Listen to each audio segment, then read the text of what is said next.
Let's make Kao Leng Feun, or KLF abbreviation.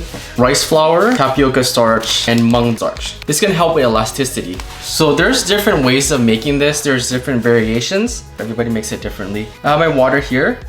Right here is my limestone water that I soaked overnight. If you don't have time, we put like a half tablespoon, put in water, and then give it a little mix. It can be a little bit murky. So you can do it that way too, but today I had more time, so I had this soaked overnight, and I'm just using the clear portion, so I'm using about like 3 cups of that. In the mixing bowl, I'm gonna combine to mix everything. I have all the measurements and ingredients in the comment section. The measurements for Kao Leng Feun is located in the description.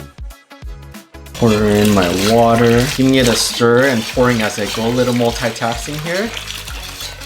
This way it can prevent any lumps. And then my limestone water. The limestone help harden the jelly. I don't get to eat this so often. I always buy it at the Asian supermarket, or some restaurants that are Mien and Lao restaurants, they make it too. Alright guys, you know what time it is? You've seen in the past, it is stirring time. Kalasong or lochong or banlok. It's a lot of stirring. We're gonna do it again. Here we go. Ready for my workout. Pour that in. I keep stirring this, so this way it can break up the batter, so you don't want any clumps. You don't keep stirring this, it's gonna cook and it's gonna be lumpy. We don't want that. So keep stirring. Once it starts to stiffen, it's gonna get really hard. So I like to do it with the whisk first to continue breaking the batter, or else it's gonna stick.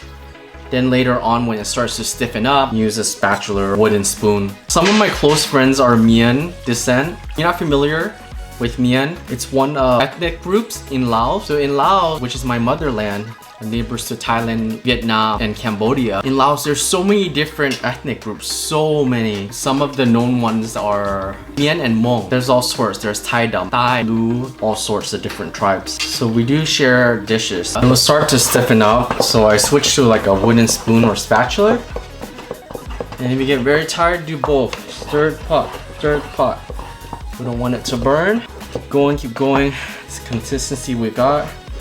Ooh, look at that. Want it to be very silky like that. Just keep going, okay? Now pull on.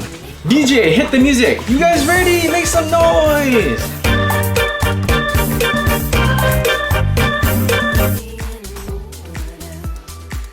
Almost like pudding like. Gonna want more of like a silky shine. I think I got stronger from the last episode. So I'm able to like hang in, you know? Starting condition. Maybe I'm getting back in shape. Wow, look at that. Woo! They'd be very silky. In order for the Kao Leng Feun to form, is gonna take anywhere from 2 to 3 hours depending how big of a batch you made. In a pot or pan, let's make the broth. You're gonna add in some water. Next, you're gonna add in your wet tamarind. You can find these at the Asian supermarket.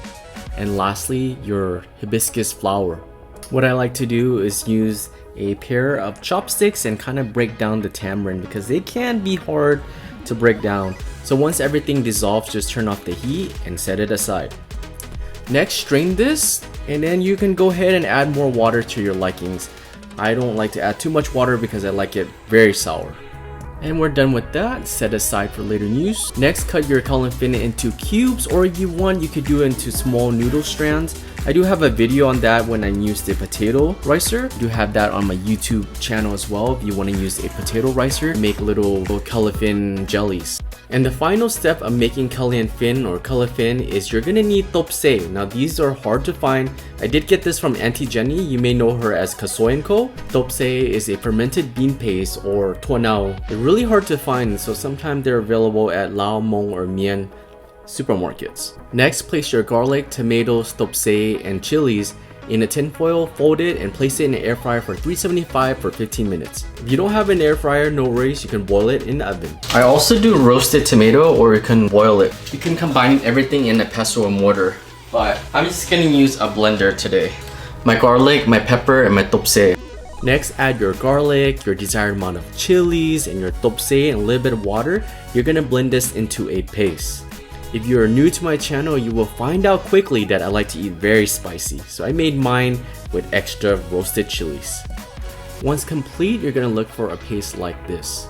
Alright, this is how I assembled my bowl. First goes in my Kao Leng fin, the broth, which is very sour, so I add a little bit of water.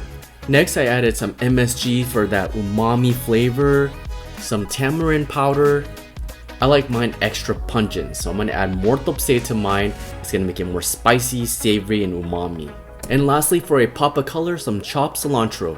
For those who never had Kao Leng fin, it is so refreshing. It tastes like silken tofu. If you love sour, tangy, savory, this is for you.